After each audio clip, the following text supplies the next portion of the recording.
Welcome, everybody. Really appreciate you joining the call this morning. TradeWinds is happy to bring you a live demonstration. I say that with your interpretation. As Winston Churchill said, never work with children or animals, and I'm going to add technology to that in a live environment because it'll always upstage you, but we'll stumble through it today. And what we're covering today is the SolutionVue Quick Solution Assessment, of which there are three. There is one for cloud, one for contact center, and this one today will be for cybersecurity. It'll take about 15 minutes to go through, but I just wanted to, as we start, just ask you a couple of questions. So if I can get you to answer the two questions in the poll: how comfortable are you with opening up a conversation about cybersecurity with your customers? And then the second question, how comfortable are you explaining cybersecurity terms such as SIEM, managed SOC, ADPR, Essential 8, NIST, etc.?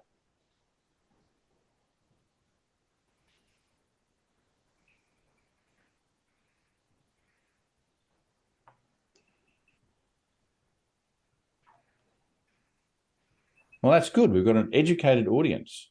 That's very nice.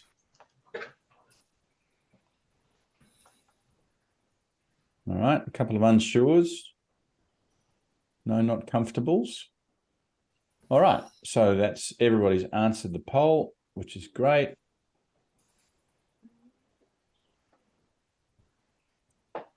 So this is the result so far. So we've got people saying very comfortable, somewhat comfortable, a couple of unsures as well. So, all right, we're going to do a similar poll at the end, and then we'll compare the results.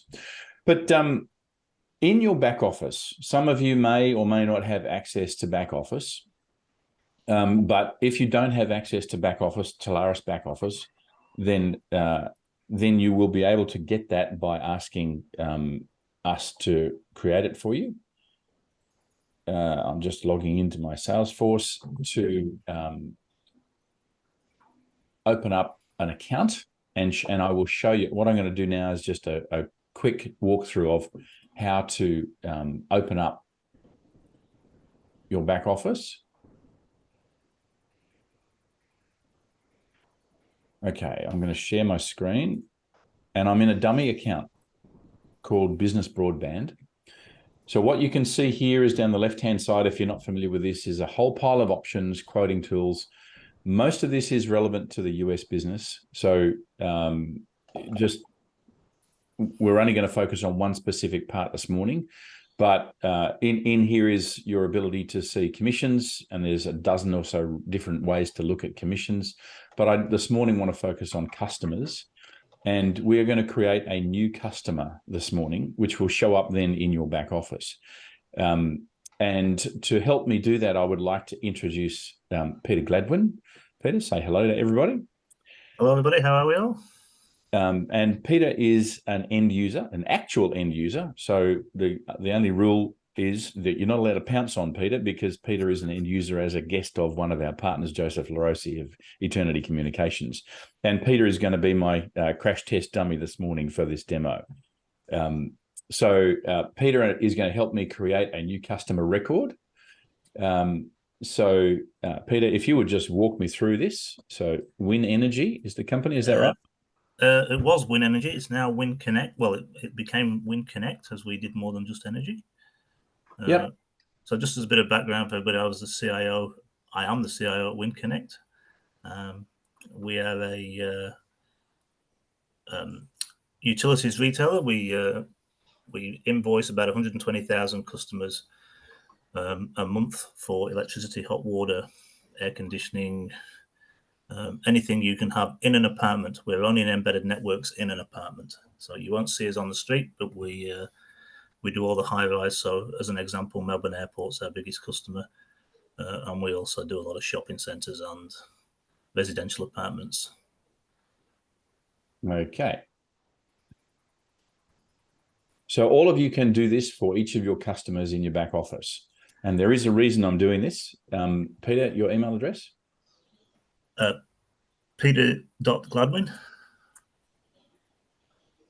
@winconnect www.cybersecurity.com.au.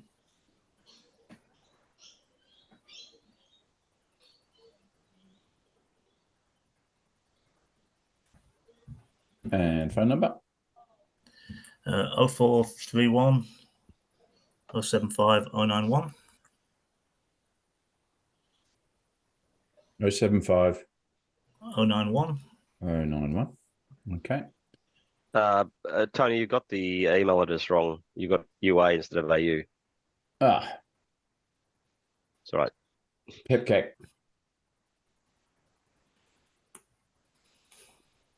Okay. Physical address of the company? 12 Cato Street, CATO. Speaking of Cato.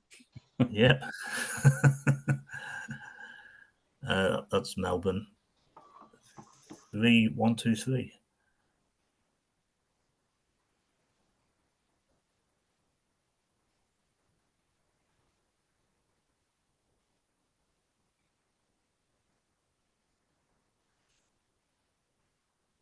Okay, so I've now created a new customer record and I'm going to add that customer.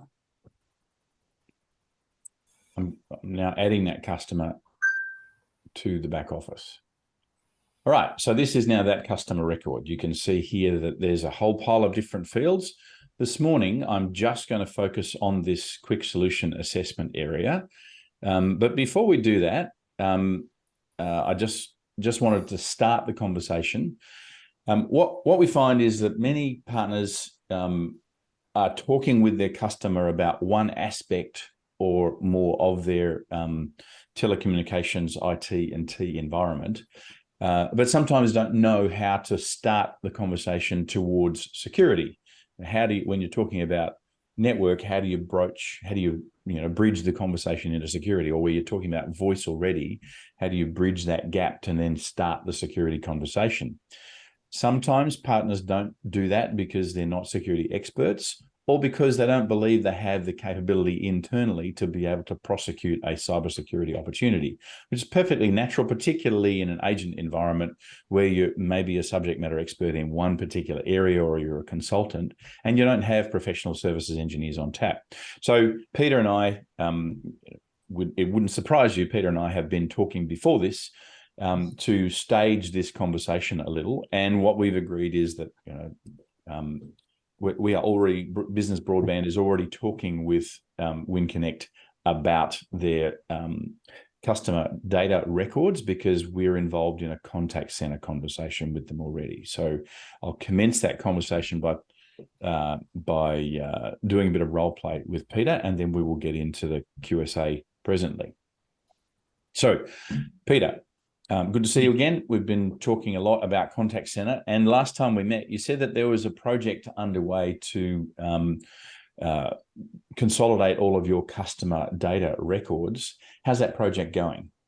So that project is going well, we believe, and the reason I say we believe is that the main issue we were having is consolidating all of the PDF invoices that we generate, as we mentioned, 120,000 a month. Exactly as they were sent. We don't want to go down this path of when somebody re-requests an invoice, we reproduce it and potentially get it wrong. So we wanted to always keep the ones that exactly as we sent.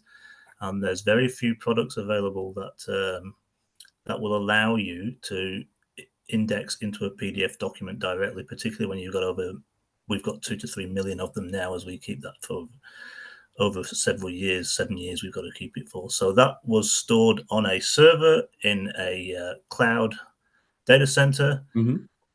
Yeah, the questions I get over and over again from my senior management and on the board is, are you sure that's secure? Because there's a lot of PII information in that data center. And I think a lot of people in the business believe we've just given it away, but obviously we know that's not the case.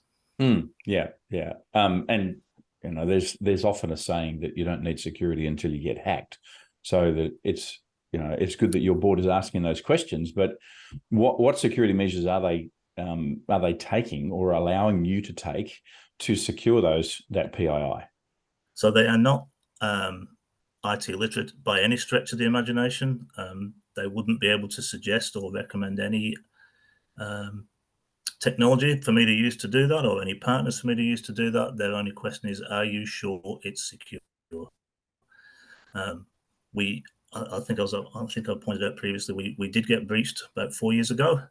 So obviously they've taken a lot more closer focus on it now.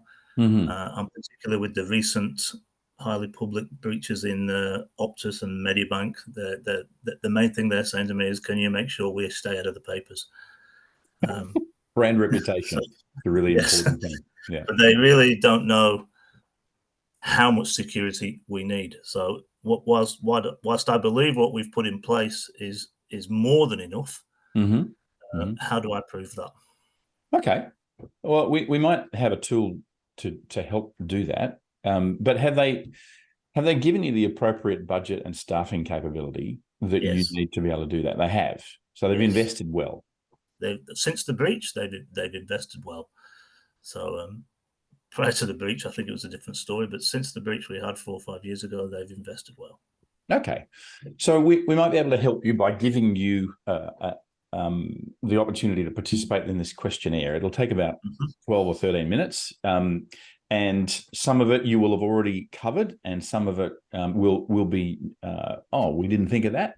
But what it will do is give you a quick overview of, well, here's a board report that you can actually put in front of your board to say, these are the areas that we need to invest. Would that be helpful? Yep. That's exactly what I needed, an independent report and not my own report. Okay. All right. So I'm just going to go back to screen sharing, pausing the role-playing conversation for a minute. All right. So I'm back in back office, and I'm going to now go to this quick solution assessment. For the partners on the call, you can see that there's a customized theme button here, and that will allow you to add your own logo to this questionnaire and make it look like it's your own. So I'm just going to go to a new QSA, and then I'm going to select cybersecurity, which is already selected, and commence that quick solution assessment. All right, estimated time 15 minutes. And what you'll notice immediately is that this is taking you through a very simple process. There are 4 checkboxes in this QSA that cover these 4 data areas. So one is data privacy, i.e. compliance. Another is network protection at the level of network. What are you doing to ensure that your customer's organization is protected? Employee protection, how you're protecting your team members, and then customer data, how you're protecting that data.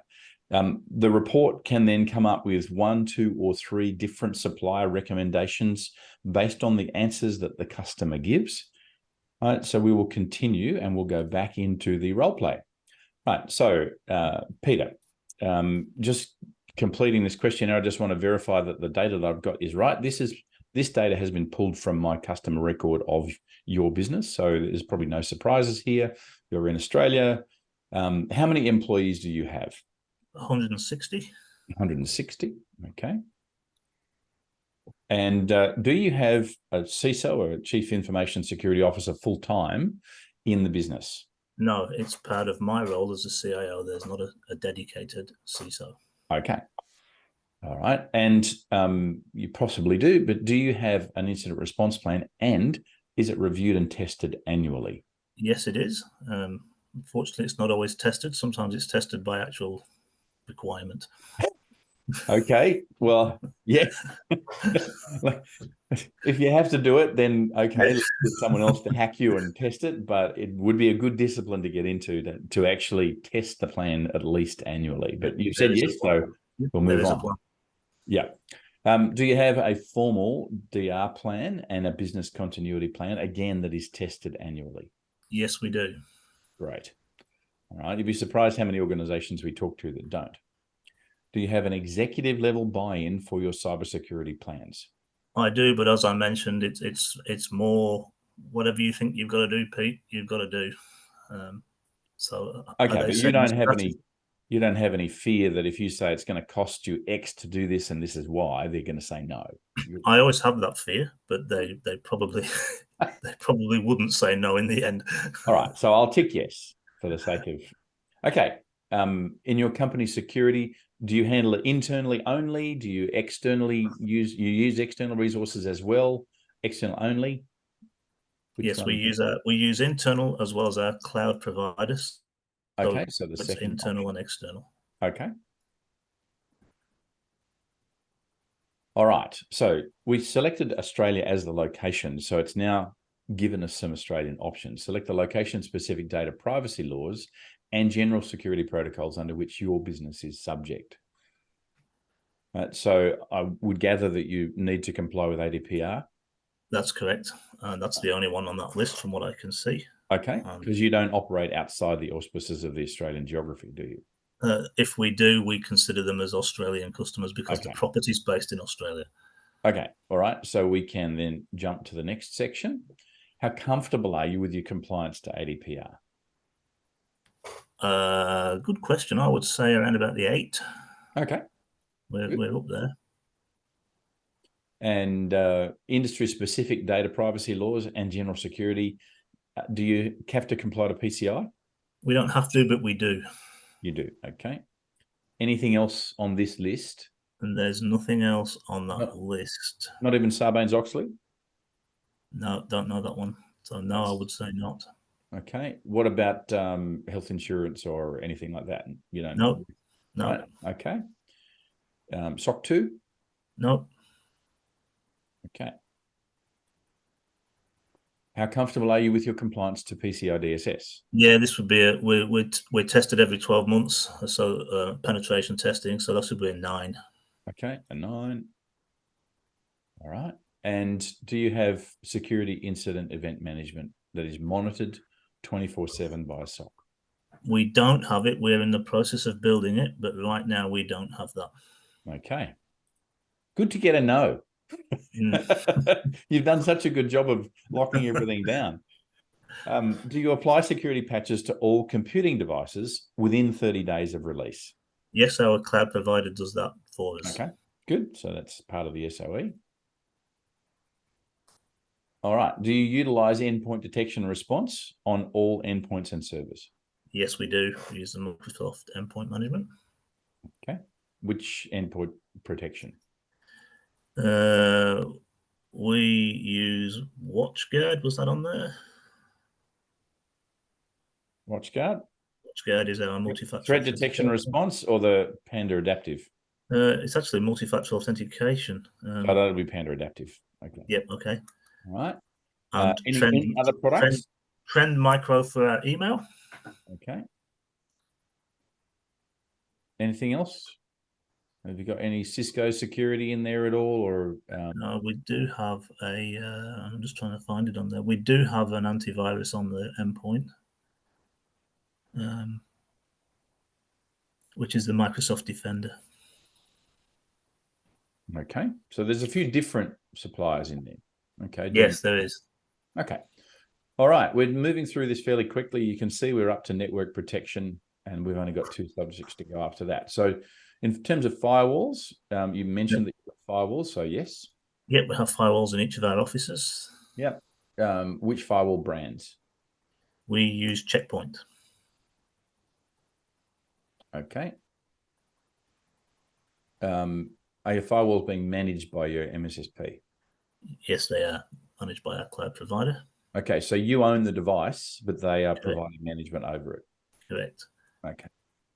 Do you segment your network based on classification level of information stored on the systems? No, we don't. It's a completely flat network once you've logged on using your multi-factor authentication. Okay. Do you have a solution in place for DDoS? Yes, we do. In the Edge firewall. Okay. Email platform that you use? 365 Cloud. Okay. There's no others. There's no hidden Google or anything use like that? any others at all. Okay. Do you use advanced email threat protection? Yes, we do. And do you implement email messaging authentication like DK? Absolutely. We do. When you send 120,000 invoices, you have to have it. Fair enough. Okay. Do you use web filtering to block access to known malicious websites? Yep, we do. Okay. Do you have a process to decommission unused systems? Ooh. Look, I'd have to say no there. I mean, we very rarely decommission unused systems, but there's certainly no formal process documented to do that.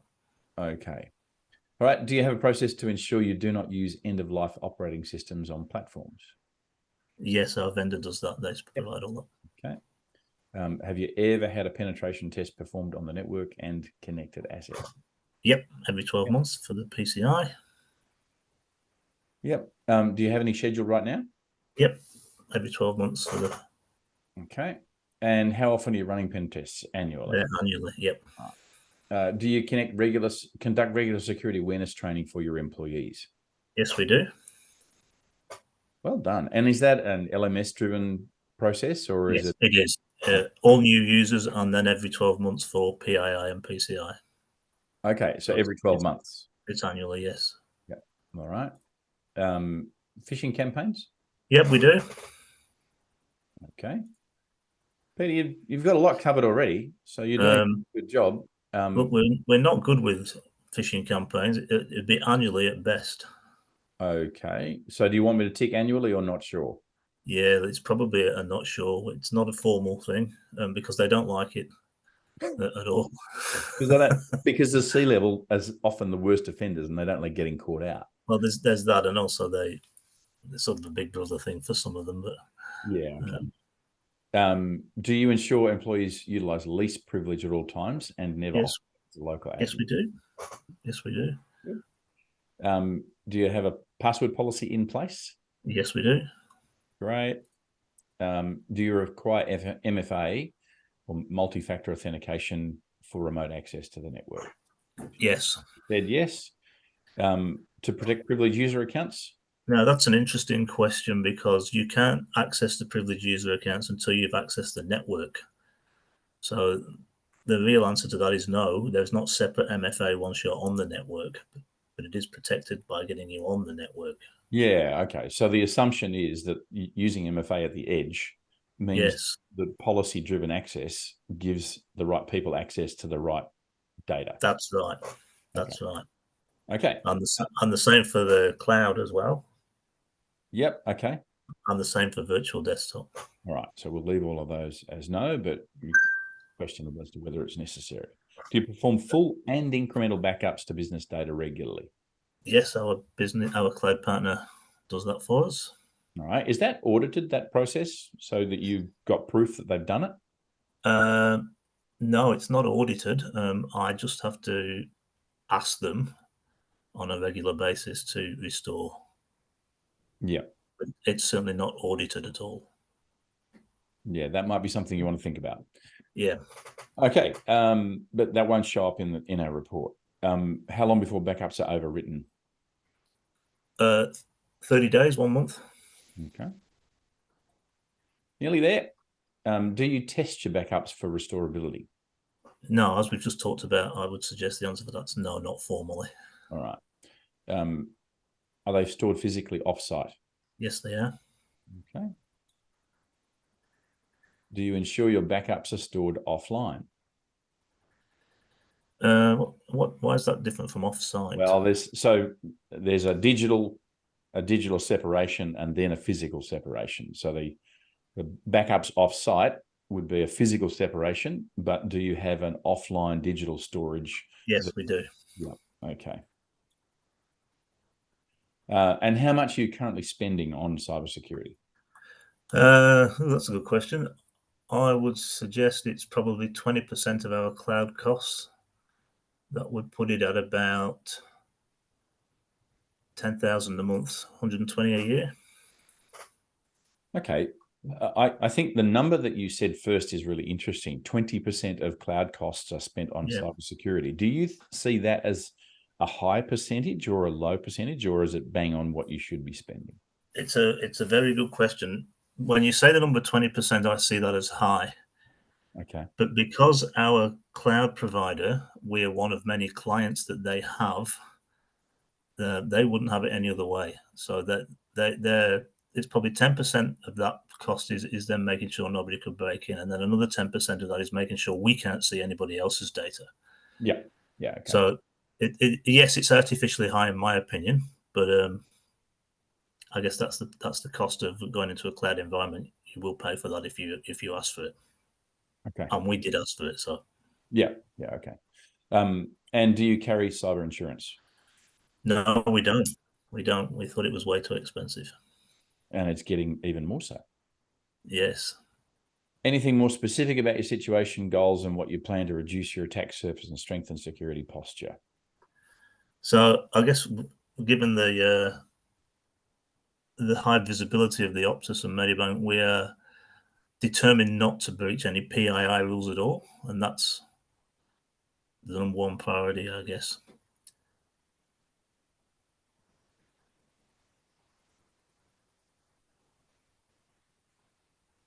Okay, that'll do for the purposes of this. Yep. All right. So just checking these details are correct so that I send it to the right place. Yep, that's correct. Okay. Boss man, there you go.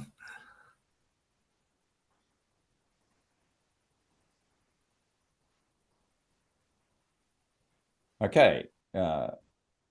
So this is our details now. So Telarus admin, that would normally be there. And then what we're now doing is we're actually generating a report. So stopping the role play for a second, what would happen now is that you would have the ability to review your answers or generate a report. But as the partner, you might want to then say, thanks for answering the questions. I'll come back to you with a report based on all of the things that we've discussed, because you might want to change the report. There might be some things that you want to add, but as you'll see in a second, there might also be some recommendations that you need to make.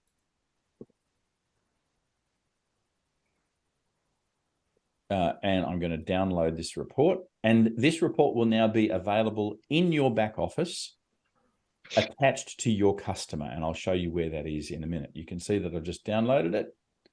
Right. So this report has just been produced. I'm just making sure that you can still see. Hang on. Can you see the Word report, or do I need to do it? Okay. Not yet. Do a new share. All right. I use midnight format on my PC during the daytime, so there's not as much white for me to look at. All right, so what we've now got is a report that has been produced for Peter, the boss man of WinConnect, based on everything that we've just discussed. All right, so what it talks about is a methodology, and you as the partner have the ability to build in your own words here. You can customize this based on who you are as a business and what you believe your value proposition is. Then the first page is some sobering statistics based on Australian data, because you selected Australia as the area of governance. And there's some interesting stats. They're a little bit out of date now, so we'll probably get those updated in the next little while. But they're an attention grabber. And then what the report does is look at, well, you've actually answered no in terms of 24/7 SOC. So why is that an important question to ask? So what this report now does is give you a background on, well, what is Security Operations Center? What is security and event management? And why is it important? It gives you a little graphics. So you can choose to leave this in, take it out, change it based on what you want to put to your customer. And in this section, it then goes through various different terms so that you can familiarize yourself with what you are going to be talking with your customer about. And then it says recommendations available on request. But here's some things that you might want to consider. Do you have a CISO?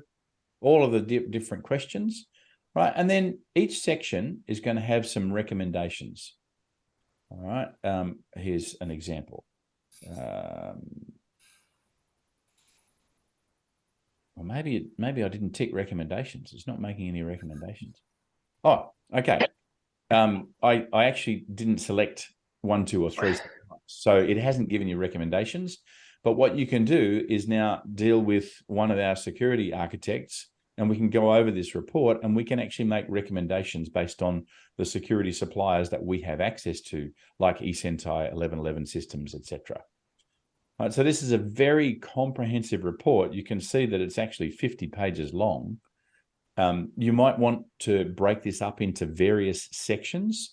and then discuss each section with your customer, because presenting a 50-page report is akin to never mind the quality, feel the weight, and how heavily it thuds on the desk, and it'll just never get written, or it'll never get read. So good to be able to break it up and talk about specific areas with your customer, rather than say, there's the report, go talk to your board about it. But what the customer sees is what you choose to position with your customer. So I will, this recording will be available, but I will also make this specific report, or a version of it, available to all of you, that will have recommendations in it, and I will send that as a link after the demonstration. So I'm going to stop sharing now. But Peter, you're a real life CIO, and what I'd ask is, we've gone through this now with me as the partner, you as the customer. What are a couple of your observations about this process?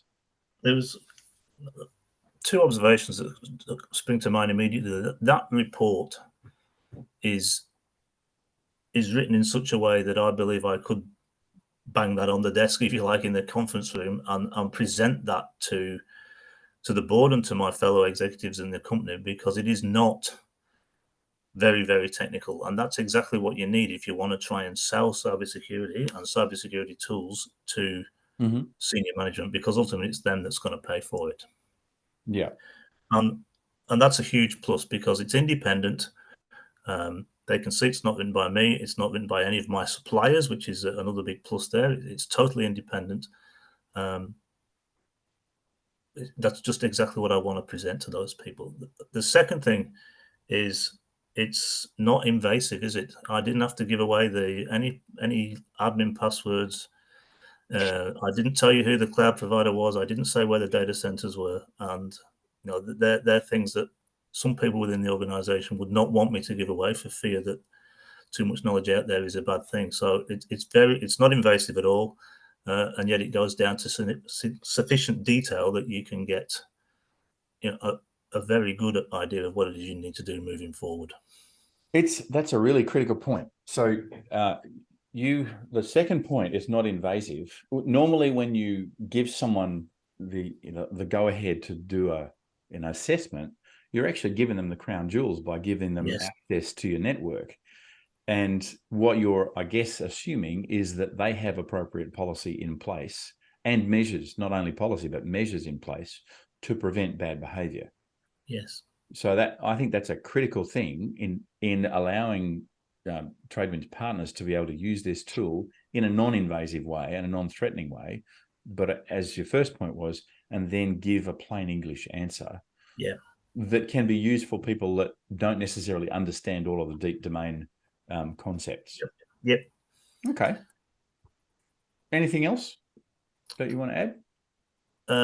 Nothing at the moment, but okay. So if this was presented to you in a real scenario, and there were a couple of things in the report that said, yeah, we probably need to act on that, as a customer, how would you feel if a partner said to you, so there's an area of, I forget which ones you answered, but there was an area. SIEM is the area, yeah. Okay, so SIEM. So you mentioned that you got a project underway.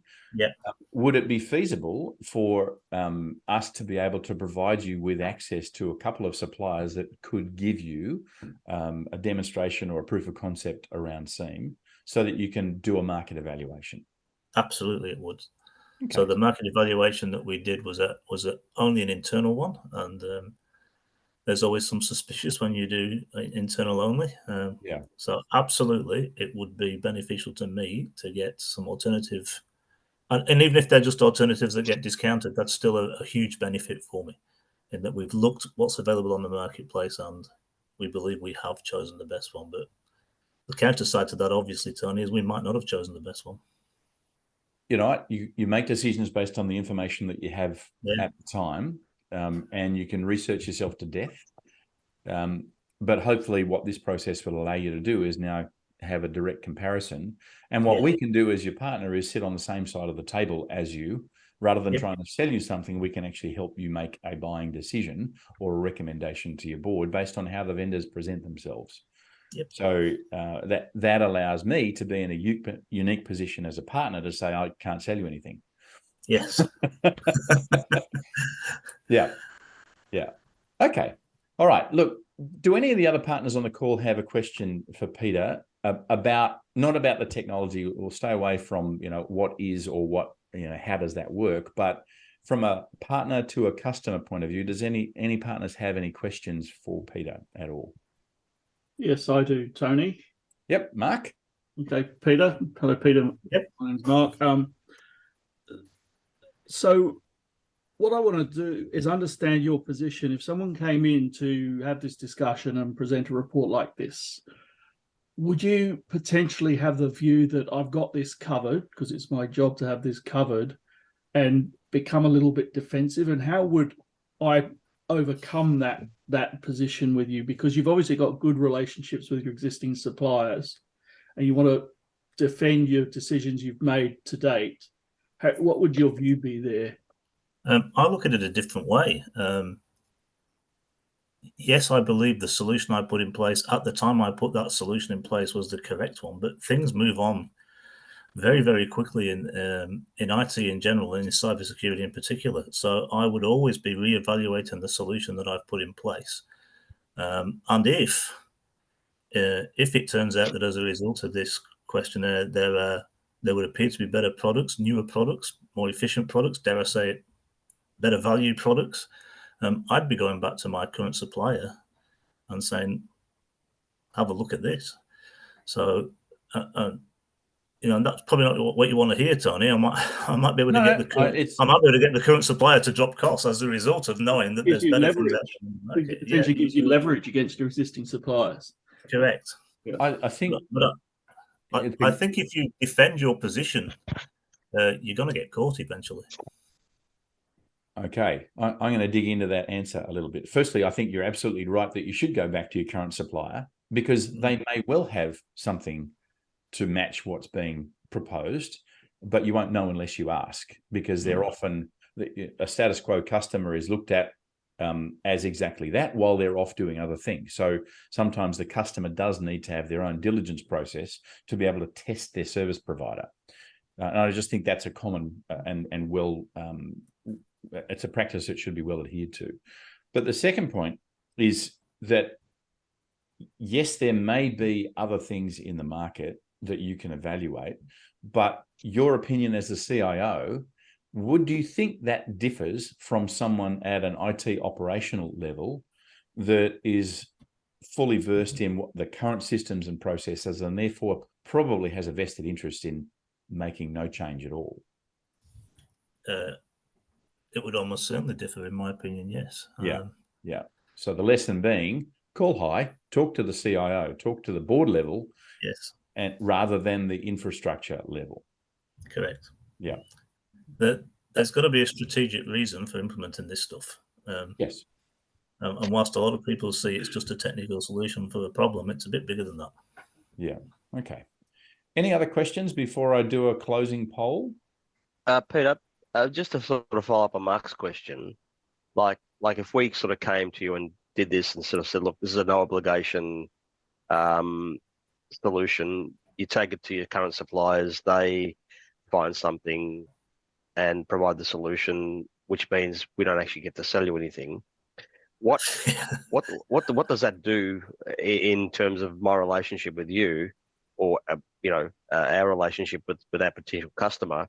Does that mean that we're still in there to look at other things? I mean, does that give? Or what I'm saying is, does that help you build confidence in us? How would you feel about it? As I said to the previous question, it's a moving landscape.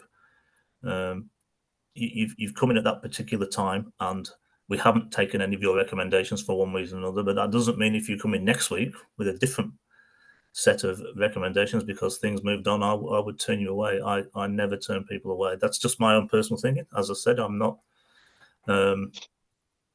wedded to any of our suppliers. If they're not up to the task, then I'll go and find another one. So No, Okay. I don't. You never turn anybody away. You just might find something that's a lot better than you've got now. I guess what I'm saying, it opens a door for other products that we potentially sell into you because you've already had a good experience with us. Correct. Mm, Correct. yeah. Okay. Just a quick one. You talked about insurance, cybersecurity insurance is too expensive. What's expensive? Like, what's the yearly cost of cybersecurity? I don't know the number. Just the CFO said in the meeting that's bloody expensive, and that was the end of the conversation. Okay, because it'd be interesting to sort of see what the cybersecurity cost is compared to what you're paying for security. Yeah, I guess the interesting part of that is that insurance assessment was done purely on cost. So that would have been done by what have you got to lose? And it's an interesting question. How much do you actually lose if you lose a customer's data? And that's what you're insuring against. Yeah. Yeah. And so there are some things that you cannot insure against, such as your reputation, which is correct. The comment, keep us out of the papers. And in many cases, companies will seek to do rudimentary cyber measures just so that they can get cyber insurance, but that's never the reason to do it. Paying the claim is a ridiculous comparison to preventing the claim. That's exactly right. It's cheaper to prevent the claim than to insure against it, I think now. Yeah. Okay. So look, we've come to the end of our time. So I'm just Tony, can I ask one more question? Sorry, to you. Yep. Who's the customer that we would be approaching for this SolutionVue? What is there a particular size of customer? Yeah, that's a very good question. This is, if you look at the SMB market, the SMB company has every responsibility that an enterprise organization has, but they would generally outsource it to an MSP because they simply don't have the resources internally. But they are still compliant. Requirements are the same. They still have brand reputation issues that they need to manage. So I would say that any company that has digital assets that are facing the public would be subject to this sort of questionnaire. And even if the result is only a small opportunity and you are helping them prevent getting hacked, then you provided a valuable service to that 25-person company. The reality is that above 500 or 600 seats, most companies are going to have a different cybersecurity profile internally, and they will have dedicated resources. They'll probably do a lot more comprehensively and internally than if it was a 200 or 300 seat organization. Peter's demonstrated that even a 200 seat organization can do really well by covering most things if there's executive buy-in and there's budget available. But I wouldn't hold this questionnaire back from any of your customers because it can benefit them even by becoming aware of the concepts of SIEM and Security Operations Center and advanced email protection, et cetera, et cetera. But you're in business and you don't want to waste your time. You want to invest your time where you are going to help a customer get a result, and hopefully that result will also benefit you from a business perspective. Thanks, Tony. All right. Yep. Okay. Can I just chip in one more question? Peter, are you aware of anyone else offering this type of offering from your existing suppliers or other suppliers you know about? No, I'm not. Not to that breadth and scope. Obviously, my antivirus supplier, for example, will come and show me another antivirus tool, but I'm not to this breadth across the whole of it. Right, and that's probably because we represent a number of different suppliers, so it's not just hitching your horse to one wagon. Sort of thing. Yes. And looking at it from the other side of the coin, you could get someone like an Accenture to come in and do a very expensive equivalent. Yes. I don't think my exec partners would accept that. That's a very interesting point, Mark. At the CompTIA event yesterday, and I know we're going over time, at the CompTIA event yesterday, one of the comments was that organizations bring an Accenture type organization in so that they can say, he said it, she said it. They're pointing the finger at their provider as a form of insurance anyway. Yeah. So I think there is a predilection to bring an outside expert in, and this is a great way for you as the partner to be able to say, well, let's bring an expert in on that bit, rather than get the professional services organization to come in and spend 50 or 100 grand to give you your customer what you've just done in 15 minutes. Mm. Right. So this gives you the ability to sniper shoot within that environment, rather than try and address everything, because you can't address everything. So look, we do need to draw to a close. I'll just finalize this last poll. So if you would answer these two questions: how comfortable are you sharing cybersecurity, starting a cybersecurity conversation? Most of you were very comfortable or somewhat comfortable. And the second question: can you think of one customer that you could do this exercise with? Yes, no, and yes, I would like help with it, please. My view is that if this is something you think you can take to your customers, then do it while it's hot. Do it while it's at the top of your mind, because you'll be excited about that. And so I noticed someone's already answered, yes, I'd like some help. Just email Francis or myself immediately after the webinar, and we can talk about how to start that conversation. This has been valuable for me, but I'd be really interested to get some feedback from each of you as to whether it's been valuable. So if you would just send a quick email or text to me afterwards, just to let me know whether this was a valuable use of your time and whether you think you can use it. All right. No, thanks, Giles. I appreciate that. All right. I think we're pretty much done on the questionnaire. So thank you very much. And thank you everyone for joining. We'll send you a copy of the recording, and I'll get an amended report that has the recommendations so you can see the full report. But Peter, a special thank you to you. We really appreciate you giving up your time. And Joseph, also for inviting Peter along to act as an end user for us today. Thank you, everyone. Catch you later. Cheers. Thanks, everyone.